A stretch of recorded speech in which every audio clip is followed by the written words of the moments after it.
This is vital information to understand if you have insulin resistance, pre-diabetes, type 2 diabetes, or even type 1 diabetes, because this can determine your overall outcomes when you're trying to heal any type of blood sugar issue. Because what does mainstream traditional medicine and even functional alternative medicine say when it comes to food and blood sugar issues? They tell you you have to avoid sugars, right? They see the sugar is high in the blood, and that's the problem, right? That's it. That's as nuanced as that discussion gets. But there's a lot more going on, and once you start to understand this, then you can actually make headway in healing and even reversing your blood sugar issues. So let's get right down to it. Sugar is not the culprit. Now, I always say, like, there are different levels of sugar. Like, there's very healthy fruit sugar, sugars from potatoes, and then there's like the junk sugar. So I'll go as far to say that, like, even the junk sugar is not the issue when it comes to this. Now, the junk sugar, processed sugar, is not healthy. I'm not saying you should eat that, but I'm just saying that to point out that fat is absolutely the issue, and it's really simple. Imagine your internal environment, which, you know, we're made of lots of water. We should be like a nice thin consistency inside.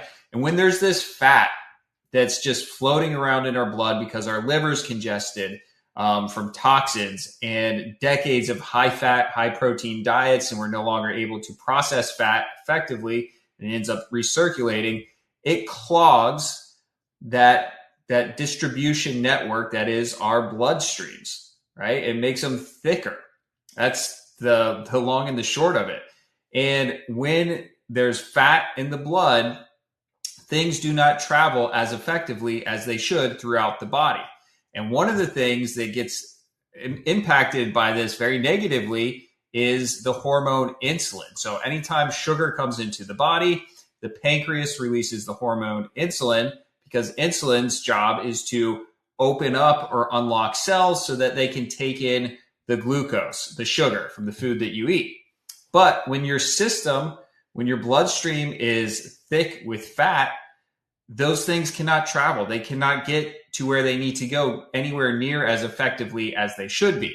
So now you're in a situation where your sugar is left in your bloodstream because insulin is not able to get to cells to unlock it, to open them up. That's it. It's as simple as that. So the way out of this is to learn how to change your diet and your food so that you're lowering your fat, you're cleansing your liver, and you're not stuck in this perpetual cycle of a congested internal environment where things can just not flow like they should. And if you can start to look at it like that, that's where you'll start to make progress. So a lot of people's next question is, well, how about all those people who are on the keto diet or carnivore or some high fat, high protein diet, and their blood sugar dropped? Explain that one to me, right? Okay, that's fair. So you can do some tricks in the body for sure. And the trick in the keto or the carnivore diet is that you're just not eating very much sugar. There's still some sugar coming in through, you know, maybe the blood of the animal that's in the meat or something like that. But it's just not, so there's nothing to display. So in other words, your system is still clogged inside. It's just, you're not taking in much sugar that we're going to be able to see on a blood test. That's it. It's just a trick. And it's a dumb trick because you're literally starving your brain and your body of the fuel that it wants. And that's why these things are not sustainable. These people die younger than they should. And these diets, these high fat, high protein diets, they get repackaged, renamed, and they just come back in style, and people still go for it because, you know, it's nicer because you can still get your adrenaline pumping because you're just eating high fat and meat all day long. And if you're not too sick, it kind of feels good and you can lose some weight even. But that's why these people have to have cheat days. And even like the gurus in these fields, you'll see them if you follow them long enough, they won't stick to it. They'll start to bring in fruit and honey because they realize that this is just not sustainable. It's not a healthy way to go. So what you have to do is you have to learn how to bring down your fats and your proteins and increase your healthy sugars.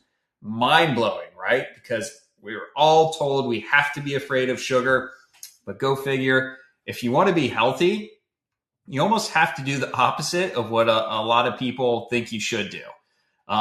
Because everyone else is pretty happy just maybe having less symptoms and maybe having their blood sugar readings be a little less bad for a period of time, but it's going to come back. It's not true healing. They don't even know what they're trying to heal.